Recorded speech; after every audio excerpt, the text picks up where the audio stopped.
Hello, good morning. O, di ba?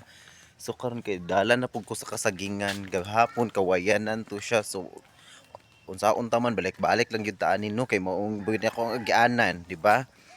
So share lang na ko ang nahitabo kagahapon no. Kanang sa buntag nangatol ako ang mga palad. So pasabot to ana kanang naimaabot to kwarta, di ba?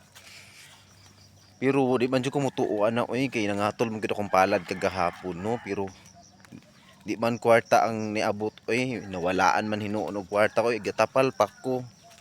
Sus Ginoo ko. Pait kaning bitang magtapal ta sa kwarta nga wala na to gigamit. O kira untag gamay kaayo pero 2,000 pesos amo ko mangitaan na oy di ba? Pilahay ra ta oy kita nako Ginoo ko nya. Kira untag napahimuslan ba? Di ba? So munang di jud ko mutuon ang mga tol at palad na ay kwarta Ginoo ko. Basin kuan kagid man siguro pasabot ana no. So maura to, bye-bye.